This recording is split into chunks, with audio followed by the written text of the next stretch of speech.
The planet AR was known for its beauty. It was a world of blue-green forests, shining rivers, and tall silver cities that touched the clouds. Its people lived in peace, believing that the wars happening in other parts of the galaxy would never reach them.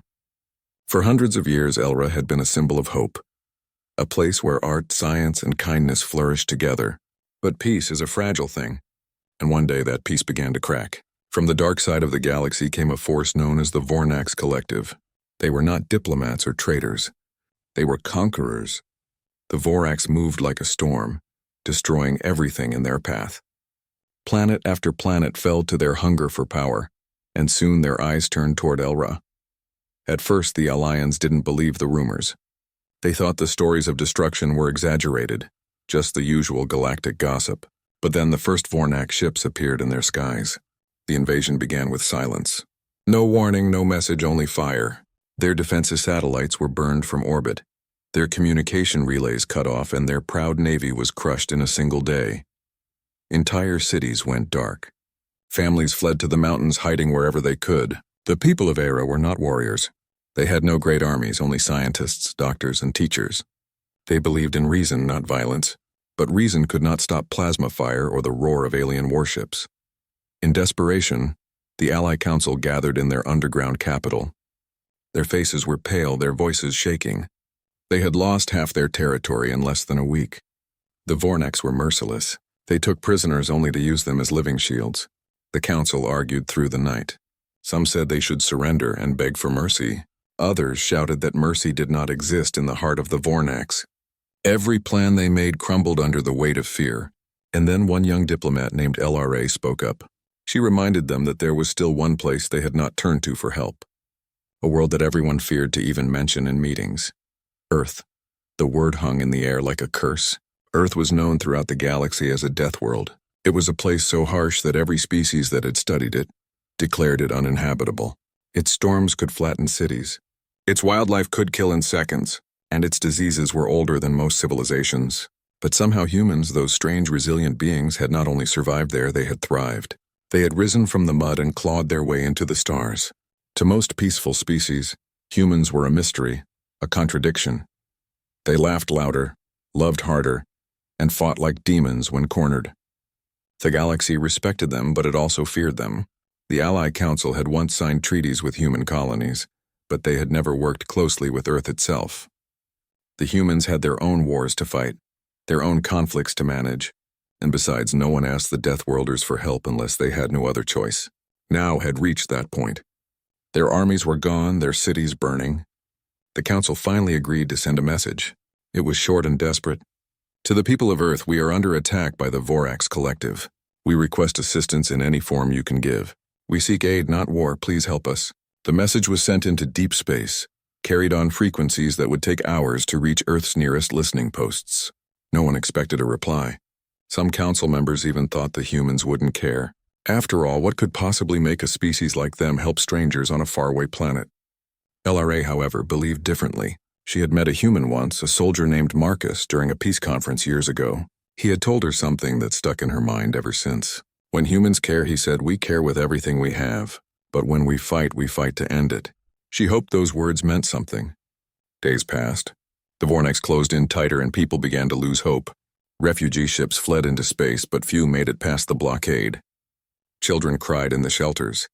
Food grew scarce. The Ally skies, once full of shimmering trade ships, were now blackened by smoke and enemy fire. Then one night, just before dawn, the communications officer in the capital detected something unusual. A new signal, steady, strong, unmistakably human. The message was simple. This is the United Earth Defense Command. We have received your call. Hold your ground. Help is coming. The word spread through the shelters like wildfire. People wept. They cheered. For the first time in weeks, there was hope. The humans had heard them. The council believed the humans would send aid ships, medical units, maybe engineers or supplies. They imagined gentle help, not war. But some of the older advisors looked uneasy. They knew that humans rarely did things halfway. If the Death Worlders were coming, they would not come quietly. Still, Elra had no choice. They waited. The skies stayed silent for another day, then 2, then 3. The Vornax began preparing their final assault. Their flagship hovered over the capital. its massive shadow blotting out the sun. The Ions huddled together underground, praying that the humans had not forgotten them. Then on the fourth day, the sky cracked open. At first it looked like falling stars. Dozens of bright lights entered the atmosphere, moving faster than anything the Ellerans had ever seen. Then came the thunder, the sound of engines so powerful they made the ground shake. The sensors went wild, detecting hundreds of ships, each larger than any the Allans had built. The Vorax fleet turned in panic. For the first time, their formation broke. The humans had arrived. But the Erran's relief turned quickly to confusion. These were not aid vessels. They were warships, black-armored, bristling with weapons. The lead ship sent out one brief transmission. Death Worlder Task Force entering combat zone. Civilian shelters confirmed. Beginning operations in the command bunker, LRA and the other council members watched in silence. No one moved. Outside, the human fleet formed into perfect attack lines. The Vornax opened fire, but their shots were scattered, desperate. The humans didn't respond with words. They responded with destruction. Blue beams of energy tore through enemy ships like paper. Missiles stray across the sky, finding targets with surgical precision. The night turned into day as explosions lit the heavens. For the Erran's, it was both beautiful and terrifying. Within an hour, half of the Vornax armada was gone. The humans didn't stop to ask questions or send diplomats. They moved with cold, terrifying purpose. On the ground, the Erran's could feel the vibrations of distant impacts. The council members were stunned. This was not the kind of help they had imagined. They had wanted peacekeepers, healers, protectors. Instead, they had summoned warriors from a world built on survival, and though they did not yet understand it, this was only the beginning. As dawn rose over Elra, the first human ships landed near the capital. They were resilient and efficient, their soldiers, stepping out in black armor that reflected the fire of the burning horizon. Their faces were calm, almost emotionless. One of them, tall and stern, introduced herself as Colonel Arya Nash. Her first words to the Ion Council were simple. "We received your distress call. We're here to end your war." And in that moment, the aliens finally realized something. When you ask the Death Worlders for help, you don't get mercy. You get survival, and survival always comes with a price. The next morning, after the sky battle, the people of woke up to a strange calm. The explosions had stopped, and the endless rumble of the Vornax warships was gone. The smoke still rose high above the cities, but for the first time in weeks there was silence. People peeked out of shelters and ruins, their eyes filled with fear and curiosity. They wanted to believe it was over. But deep inside they knew something had changed. The humans had arrived and nothing would ever be the same again. Above the planet, massive human warships floated like steel mountains. Their dark metal hulls glowed with blue lights, and the sight of them filled both comfort and dread. The Allies' fragile hearts were torn. Were these new visitors their saviors or their next conquerors? Down on the ground, hundreds of smaller human vessels landed near major cities. Soldiers in black armor moved out in disciplined formation, setting up bases, command posts, and medical tents. They worked fast, their faces calm, almost too calm for what they had just done. To the Erran's, the humans looked like ghosts, cold, efficient, and unstoppable. In the capital city, the surviving members of the Ally Council gathered to meet the human leader, Colonel Arya Nash. She was tall with sharp eyes that missed nothing. Her uniform was clean despite the chaos around her. When she entered the council chamber, everyone stood, not because of respect, but because of something deeper, fear. She gave them a single nod before speaking. Her voice was steady, almost emotionless. "We are the United Earth Defense Command," she said. "You asked for help. We have come to end your war." The council's spokesperson, a frail man, stepped forward. "Colonel Nash," he said carefully, "we are thankful for your response. You saved us from the Vorax attack, and we are forever in your debt. But we must clarify. We requested aid, not destruction. Our people are frightened. We hoped for peacekeepers, not soldiers." Colonel Nash's expression didn't change. "Peace does not exist without strength," she replied. "We do not play games with monsters. You asked for help. This is how Earth helps." The council exchanged worried looks. They had expected compassion, maybe kindness. But the woman before them spoke with the tone of someone who had seen too many wars to care about diplomacy. She told them that her fleet was here under full authority of the United Earth Command, and that the war against the Vorax was now under human control. The aliens would not need to fight anymore, but neither would they have any say in how the fight continued. Outside, the human soldiers worked like machines. They set up scanning towers, moved through ruins to clear out remaining Vornak soldiers, and distributed food packs to civilians. Yet their kindness was cold and methodical. When a child ran up to one of them offering a flower, the soldiers simply scanned it for toxins and walked away. The aliens were not used to such emotionless behavior. They didn't understand that to the humans this was mercy. Later that day, LRA, the young diplomat who had sent the distress call, tried to speak privately with Colonel Nash. She wanted to understand their intentions. "Why are you here?" she asked. "What do you gain from helping us?" The colonel looked out the window at the burning horizon. "We don't do this for gain," she said softly. "We do it because the Vornaks are a threat to everything. We've seen species like them before. If we let them live, they'll come for us next. So we ended here." Lyra's heart sank. The humans weren't just here to save. They were here to destroy the Voraks completely. To them, this wasn't a rescue. It was a campaign. That night, the humans began their next operation. Giant transport ships rose into the sky, their engines shaking the ground. The aliens watched from a distance as the Death Worlders assembled their fleet. The humans didn't celebrate their victories. They didn't rest or sing songs of hope. They simply prepared for the next phase of war. For them, victory wasn't joy. It was duty. In the following days, the human presence on grew stronger. They built orbital defense grids and established strict control zones. Every citizen had to register their location, and movement between cities was restricted for security reasons. The Urnans were no longer fighting, but they weren't free either. The humans said it was temporary, but many began to whisper that their saviors had become their occupiers. Still, no one could deny the results. The Voraks forces that had remained on the planet were wiped out in just 2 days. Their ships, once feared across galaxies, were now twisted wrecks drifting in space. The humans did not miss. Their weapons struck with perfect precision. Even the ally scientists who'd studied warfare for centuries couldn't understand how humans could fight with such perfect coordination. Rumors began to spread among the soldiers and refugees. Some said the humans used artificial intelligence to control their tactics. Others believed that their soldiers were enhanced by technology that made them faster and stronger. But one thing was clear. Humans were different. They were not just another species. They were survivors forged in a world that tried to kill them every day. One evening, Lyra walked through the ruins of the old university where children once studied the stars. Now human engineers were using it as a command center. She watched them work, calm, focused, not wasting a single movement. There was no laughter, no conversation, just quiet determination. She wondered what kind of world created people like this. She realized that the stories she had heard were true. On Earth, everything was dangerous. Storms, animals, diseases. To live there, humans had to fight for every breath. And now that same spirit was being used to fight the Voraks. Meanwhile, far from Elra's surface, the human fleet prepared for something bigger. Colonel Nash met with her officers in a dimly lit room filled with holographic maps.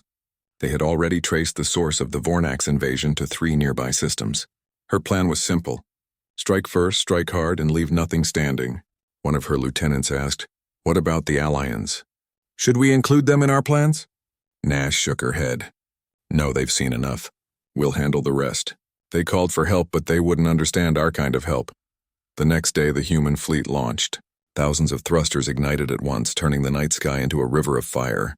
They stood outside their shelters, watching in silence. Children pointed to the lights, thinking they were stars being born. But the adults knew better. Those lights were going to burn worlds. Back in the capital, the council debated endlessly. Some were grateful, saying that without the humans, Elra would have been destroyed. Others felt uneasy, warning that the humans' power was too great, their ways too violent. But no one dared to challenge them openly. The humans had brought peace, but it was a peace built in ashes. Lara continued to meet with Colonel Nash, hoping to convince her to show mercy to the surviving Voraks colonies. But Nash never changed her mind. "Mercy is how wars start again," she said. "If you want peace, you must erase the enemy's will to fight." Lara wanted to argue, but when she looked into Nash's eyes, she saw something that made her silent. Pain. Deep old pain. The kind that only people who have lost everything can carry. Over the next weeks, the humans' control of Era became absolute. They repaired the power grids, rebuilt transport routes, and even provided food and medical help. But their soldiers still stood guard everywhere, silent and watchful. The Ellerans lived under their protection like children under the shadow of a giant. They were safe, yes, but they were also afraid. Then one morning, a strange message appeared on the planetary broadcasts. It was sent from the human flagship orbiting Elra. The message said only 3 words: Phase 2 initiated. That same night, the stars to the east flared brighter than ever before. Human fleets had reached the Vornax home system. Within hours, reports began flooding in. Entire Vorax worlds burning, fleets disappearing, command centers gone. The Death Worlders had unleashed their full wrath. And as the Aarons watched from afar, they realized what kind of help they had really called for. The humans didn't just come to protect. They came to end. Colonel Nash stood alone on her command deck, watching the war unfold through holographic screens.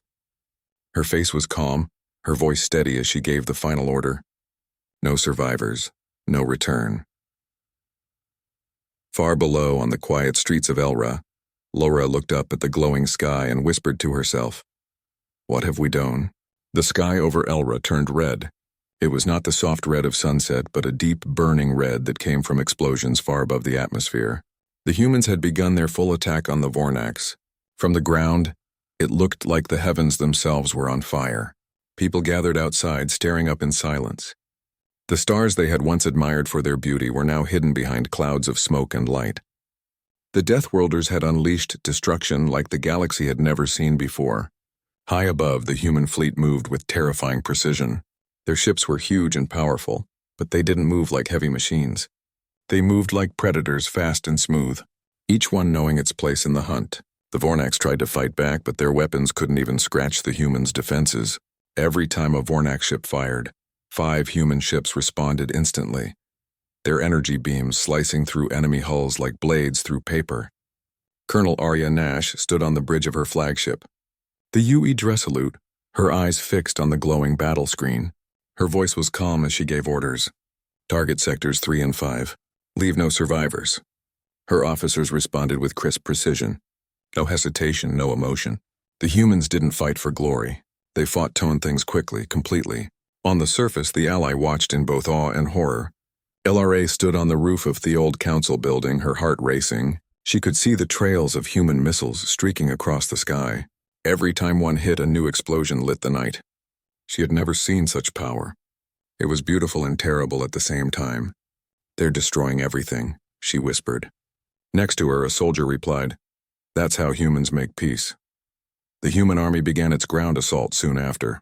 Dropships fell from orbit like fiery rain, landing in the heart of Vorax-held territories. Therans could hear the deep rumble of engines, then the sharp crack of gunfire that echoed across the valleys. Human soldiers moved through the ruins fast and silent, their black armor blending with the smoke. They were efficient, almost inhuman. They didn't waste bullets, didn't shout or panic. Every step was planned. Every move had purpose. The Vornax were fierce, but they had never faced anything like this. Their claws, their plasma weapons, their numbers, none of it mattered. The Death Worlders fought with a kind of madness that frightened even those they came to save. The humans had learned to survive on a planet that tried to kill them every day. Compared to Earth, this war was nothing. At one battle site, an entire Vorax fortress tried to hold out. It was a massive structure of black steel built to last centuries. The Vorax commander sent out a final broadcast, vowing to fight to the end. Colonel Nash heard the transmission and simply said, "Understood." Minutes later, she ordered a full orbital strike. From space, beams of white-hot energy rained down. The fortress melted into the ground, and within seconds it was gone. Not damaged, not broken, gone. Their watching from nearby hills fell to their knees. Some cried, others cheered. They didn't know whether to thank the humans or fear them. One elder whispered, "We asked for help, but they brought judgment." Back in the capital, the council struggled to keep control. News from across the planet was coming in. Reports of entire Vornax armies wiped out, cities turned into glass, oceans boiling from orbital bombardments. The humans called these actions tactical cleansing. They said it was necessary to ensure no threat remained, but the Aarons called it something else. Massacre. LRA was torn. Every part of her wanted to be grateful. The Vornax had killed millions of her people, destroyed their homes, and nearly wiped out their culture. The humans were giving them back their world, but at what cost? Every time she closed her eyes, she saw the red sky, the screams, the endless fire. The humans fought like gods of war, and gods rarely cared about what was left behind. Colonel Nash visited the Illyrian capital Yahan after the first week of battle. She walked through the streets calmly, her boots echoing against broken stone. The people stepped aside when she passed. Some bowed, others hid their faces. When she entered the council chamber, silence filled the room. Clara stood to greet her, trying to hide her unease. "The Vornax forces are finished on this planet," Nash said flatly. "Your world is safe." Byron, the council's elder, swallowed hard. "At what cost, Colonel? You've burned half our land. Our oceans are poisoned with debris. Our skies are dark. How can this be peace?" Nash's eyes were cold. "Peace doesn't come without pain. You asked for help. We delivered it. You're alive, aren't you?" Laura spoke softly. "But you destroyed them all. Every city, every ship. You could have taken prisoners." Nash turned her head toward her. "Prisoners rebuild. Enemies recover. We don't give them the chance." Her words hung in the air like a blade. The Alliance realized then that they didn't truly understand the Deathworlders. Humans didn't believe in balance. They believed in survival no matter the price. Outside, the war continued in orbit. Human fleets were chasing down the last Vorax vessels trying to escape. One by one, they caught and destroyed them. The Vorax homeworld, millions of kilometers away, was next. Colonel Nash prepared the final stage of the campaign. Operation Silence. The plan was simple and brutal. Strike the Vorax home system with everything they had. No communication, no warning. The Irans, now helpless observers, listened as the humans executed their plan. For days, the sky flickered with bright flashes. Those flashes were entire fleets vanishing into nothing. The Vorax screamed across the radio waves, begging for mercy, offering surrender. The humans ignored them to Earth. Mercy for monsters was weakness. One night, Lyra sat in the ruins of her home, staring at the stars. She thought about the stories she had heard of humans, of their art, their music, their kindness. But now she had seen another side, one that was cold and merciless. She wondered if maybe both sides were true. Perhaps humans were creatures of both creation and destruction. Maybe they carried both light and fire inside them. When the war finally ended, the sky went quiet again. The humans had done it. The Vornax Collective no longer existed. Their homeworld was a dead sphere, nothing but dust and broken rock. Colonel Nash stood before the holographic image of the destroyed system and said only one thing: "It's over." The news reached Era hours later. People cheered in the streets. For the first time in months, they could walk outside without fear. Children laughed again, but not everyone celebrated. The ground still smelled of smoke. The river still ran dark. The stars above, once symbols of wonder, now reminded them of human fire. The aliens tried to rebuild quickly. Human engineers helped restore power, clean the air, and rebuild homes. Yet wherever they worked, their presence carried a heavy silence. They never smiled, never spoke of victory. To them, war was never glorious. It was just necessary. When Elra asked one young soldier how he felt about the end of the war, he simply said, "It's never the end. It's just the pause before the next one." Colonel Nash met with Lyra one final time before leaving Elira. They stood on a hill overlooking the reborn city. The sun was rising, but the horizon was still stained with the smoke of what had been lost. Elra looked at her and asked quietly, "Why did you do it this way?" Nash took a long breath. "Because that's the only way humans know. On Earth, if you show weakness, the world kills you.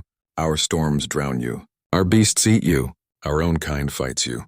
We learned long ago that mercy comes after survival, not before." Elra nodded slowly. "You gave us peace. But I don't know if we can ever forget how you did it." The colonel looked away. "Then remember it well, because one day you might need to become like us." With that, she walked back toward her ship. Moments later, the human fleet began to leave Elira's orbit. One by one, their dark ships vanished into the stars, leaving only silence behind. That night, the people of Elra gathered in the city square. They lit candles to honor the dead, both Elin and Vorax. The flames flickered softly in the wind. As they looked up at the stars, they could still see faint trails of fire where the humans had flown. The Deathworlders had answered their call for help. They had saved them, but they had also shown them the true meaning of destruction. The Erins would never look at the stars the same way again. The war was over. The sky above Elra had finally gone quiet. No more thunder of cannons, no more flashes of fire from the heavens. For the first time in many months, the people of the planet could step outside without fear of death. But the silence did not feel peaceful. It felt heavy, like the air itself carried the weight of what had happened. The Vornax were gone. Their fleets turned to dust. Their cities erased. Ara was free, but it was a freedom wrapped in ashes. Colonel Arian Nash and her human forces remained on the planet for several weeks after the final battle. They said they needed to stabilize the region. but everyone knew that meant they were cleaning up the ruins they had made. The humans moved through the cities like shadows, setting up temporary power stations, repairing communication lines, and organizing food drops. Yet even in their help there was no warmth. They did not celebrate or rest. They did their work with the same cold efficiency they had shown in war. The Allians watched them closely. To many, the humans were saviors. They had destroyed the enemy that had nearly wiped them out, but to others they were monsters in human skin. The Vornax had brought destruction, but the Deathworlders had finished it with terrifying perfection. Everywhere you looked, there were signs of their power. Craters where cities had once stood, glassy plains melted by orbital fire, forests turned to black dust. Even the winds carried the smell of burnt metal. In the capital, the Ally Council gathered once again. The meeting hall was dimly lit, its roof still damaged from the first Vornax assault. Around the large stone table sat the few surviving leaders. LRA was there too, her face pale and tired, her eyes full of questions. Colonel Nash stood at the end of the table, a digital map flickering before her. The entire Vorax territory was marked in red. There were no living signals left. The Vorax Collective no longer exists, Nash said in her usual calm voice. We have confirmed the destruction of their home system. Their ships are gone, their command centers destroyed, and no survivors have been detected. The council members exchanged glances. No survivors. Those words echoed in everyone's mind. Aryan, the oldest among them, leaned forward. Colonel, was it necessary to erase them completely? He asked quietly. There were civilians on those worlds. Scientists, children, people who might not have fought. Nash's eyes didn't waver. Every Vornax is part of the machine. Their entire society was built on conquest. There is no such thing as an innocent Vornax. Her answer made the room fall silent. The aliens didn't know how to respond. They had always believed in diplomacy and second chances. But the humans lived by different rules. For them, survival was not about mercy. It was about ensuring the threat could never rise again. LRA looked at the colonel and said softly, "You didn't just save us. You wiped out an entire race." Nash turned to her. We did what you asked. You called for help. We gave it. Lara's throat tightened. She wanted to argue, to shout that this wasn't what they had meant, but what good would it do? The humans had already done it. The galaxy would never be the same again. After that meeting, rumors began to spread. Some said the humans were preparing to leave. Others said they would stay and turn Elra into a military base. People were divided. Some wanted them gone, fearing what might happen if they angered their saviors. Others begged them to stay, terrified that without the Deathworlders, the next enemy might destroy them completely. Colonel Nash gave no clear answers. She spent most of her time in the command center monitoring recovery efforts and sending reports back to Earth. The ally noticed something strange about her. She never smiled, never relaxed. It was as if the victory meant nothing to her. One day, Lara gathered enough courage to visit her. She found Nash standing on a balcony overlooking the ruins of the city. The human commander's eyes were fixed on the distant horizon where smoke still rose. It doesn't feel like victory, Nash said before LRA could speak. Elra hesitated. Then what does it feel like? Like survival, Nash replied. That's all war ever is. One side survives, the other doesn't. The word sent a chill down Lara's spine. She realized then that the humans didn't see the galaxy the way the Arans did. To them there were no glorious battles, no heroes, only survival and loss. In the following days, the humans began dismantling their camps. Giant transports lifted off one by one, taking soldiers, tanks, and machines back into orbit. The people of Elra gathered to watch them leave. Some cheered, waving banners of gratitude. Others stayed silent, their faces unreadable. Before departing, Colonel Nash called for one final meeting with the council. She stood before them, her uniform clean, her voice steady. Elira is safe now, she said. We are leaving defense systems in orbit to protect you from any future threats. The United Earth Defense Command considers this operation complete. Aaron stood and bowed slightly. We thank you, Colonel Nash, and the people of Earth. Without you, our world would have perished. But he paused, searching for the right words. You must understand.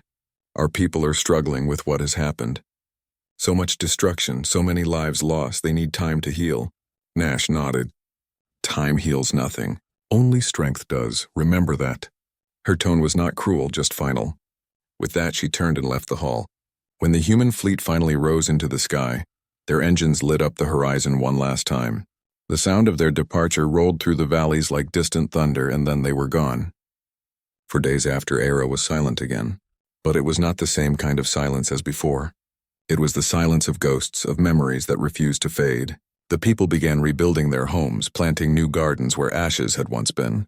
Thesky slowly cleared, revealing stars again. But those stars reminded them of the Deathworlders, of their power, their cold justice, their fire. Olaru took charge of a new rebuilding project in the capital. She worked side by side with her people, helping raise schools and homes from the ruins. But every time she looked at the horizon, she remembered the night when the humans' weapons turned the world red. Sometimes she still heard the echoes of their war machines in her dreams. One evening, as the sun dipped low and painted the sky in gold, Elra visited a memorial built for the fallen. It stood in the center of the city, a tall silver spire engraved with the names of those who haddied and even a few humans. She placed her hand on the cool metal and whispered, "Was it worth it?" No answer came. Only the soft wind carrying the distant hum of machines still cleaning the damage left behind. Months passed. Elira began to heal. Forests started to grow again. Rivers cleared and children's laughter returned to the streets. But under that peace lay a shadow. Every knew that their survival had come at a terrible cost. They spoke of the humans in hushed tones. Some called them angels, others called them devils, but all agreed on one thing. The Deathworlders were not like anyone else. One night, as LRA sat alone outside her home, a message flashed on her communicator. It was from Earth, marked with the insignia of the United Earth Defense Command. Her hands trembled as she opened it. It was a recorded message from Colonel Nash. "LRA," the colonel's voice said, calm as ever. "By the time you receive this, our fleet will have reached home. I want you to know that we didn't come to destroy your world. We came to save it in the only way we know how. You may hate us for what we've done, but remember this. Next time you face a threat like the Vornax, you'll understand why we fight the way we do. Survive, Iran. That's all that matters." The message ended. Elra sat in silence for a long time, watching the stars. For the first time, she didn't feel only fear when she looked at them. She felt respect mixed with sadness, awe, and something else she couldn't name. The humans were gone, but their presence lingered everywhere in the rebuilt cities, in the stories parents told their children, in the quiet whisper of the wind at night. Ara was alive, but it would never be innocent again. The Deathworlders had come and shown them what real survival meant. It was not beauty. It was not peace. It was strength born from fire and pain. And as LRA gazed up at the night sky, she realized something. The humans hadn't just changed their world.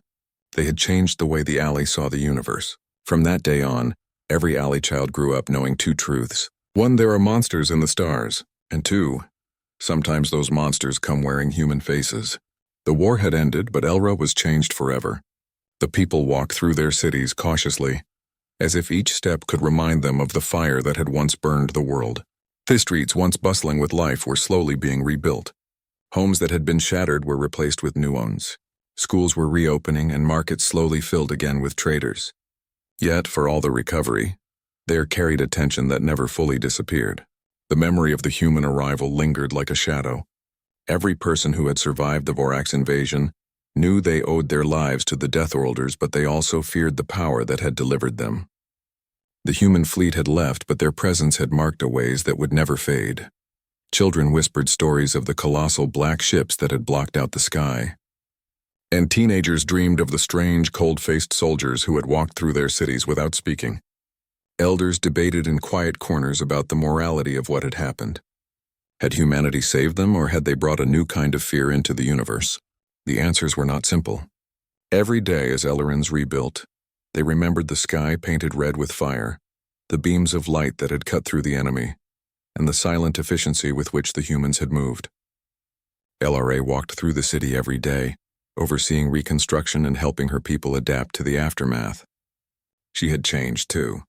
The bright-eyed diplomat who had sent a plea for help was no longer naive. She had seen the true nature of humans, a nature built on survival at any cost. Sometimes she wondered if she had understood the scale of what she had called upon. The humans had been precise and brutal, but they had also been merciful in a strange way. They had ended the war in hours instead of months, and they had prevented the Vornax from returning to terrorize anyone else in the galaxy. Still, there was guilt. The Allians could not ignore the enormity of what had happened. Entire worlds had been obliterated in the space beyond Elra, wiped clean of the Vornax. Even if they were enemies, even if they had attacked first, the scale of destruction weighed heavily on Alan hearts. Many asked themselves if they had invited genocide in their desperation, if their request for help had been too reckless. LRA thought often of Colonel Nash, the human commander, and the calm, unyielding tone she had used when delivering orders. The colonel had said that survival came before mercy, and the Aarons now understood that humans did not fight for glory, justice, or recognition. They fought to ensure the threat was gone forever. As weeks turned into months, Elra slowly returned to something resembling normal life. Children played in the streets, women and men rebuilt homes, and commerce began again. Yet the lessons of the human intervention lingered in every mind. Teachers spoke quietly to students about the Vornax and the humans, telling stories of survival, resilience, and the price of calling for help. They spoke of the humans not only as saviors but also as a warning. Their ways were not the ways of peace but of power. Those who had survived the invasion carried scars, both visible and invisible, scars that would shape the next generation. The planet's leaders, including Lura, began to make plans for the future. They realized that Elra could never rely on others in the galaxy in the same way again. They had seen what real power looked like, and it had been frightening and awe-inspiring all at once. Defensive systems were strengthened, early warning satellites deployed, and alliances revisited. Every decision they made carried the memory of the Deathworlders' intervention. No one doubted that if another threat appeared, they would need help. But now they understood that asking for help came with consequences they could not fully control. Years passed. The humans became legends on Elra, known in hushed whispers as the Deathworlders. Scholars debated their methods, artists painted their ships, and storytellers told tales of their arrival in the terrifying, precise way they had destroyed the Vornax. Children grew up learning the dual lessons of caution and respect. The Deathworlders had shown them both the heights of power and the depths of destruction.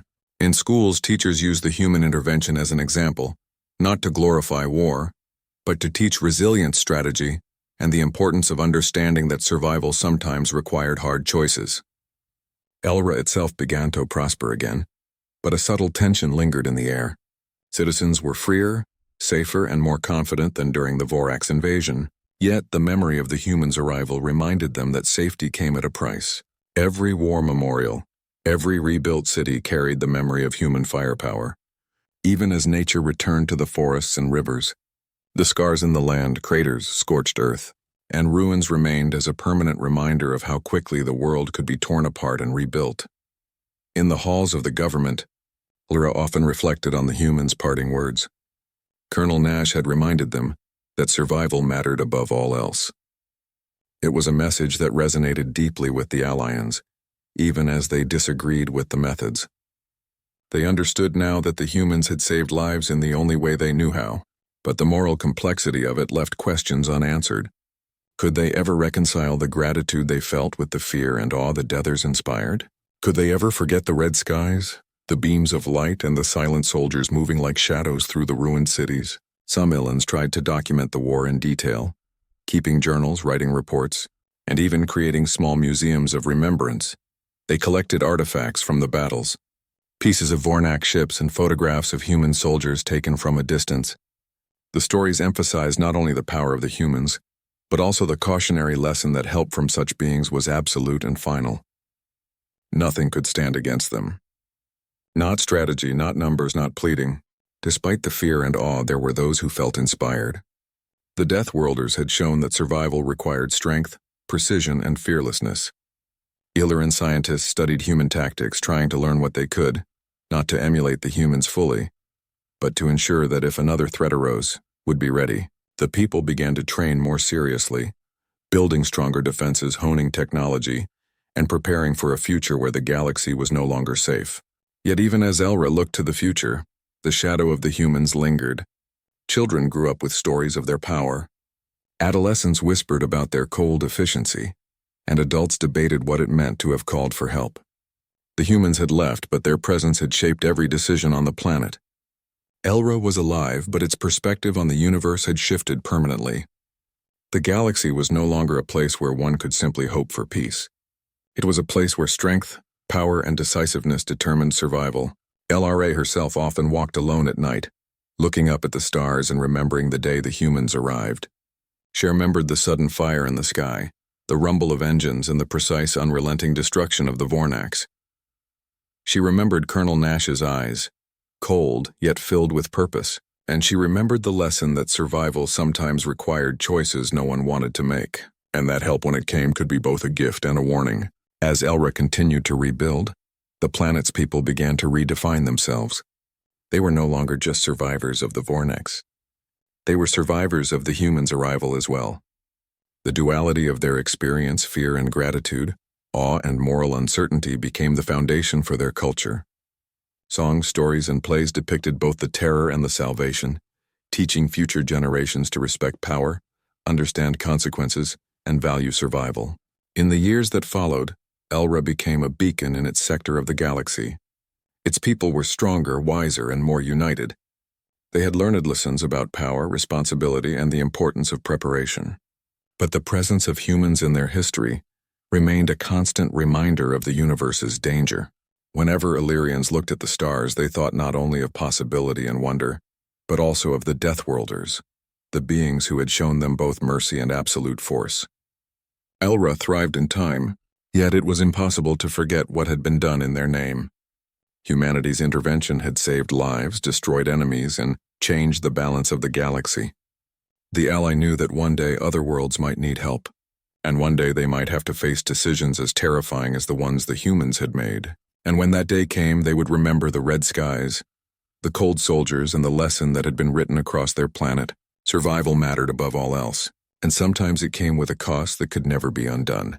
The memory of the humans became legend, teaching the Irans that courage and strength were necessary, that help could be powerful but uncompromising, and that the universe was larger, darker, and more dangerous than they had ever imagined.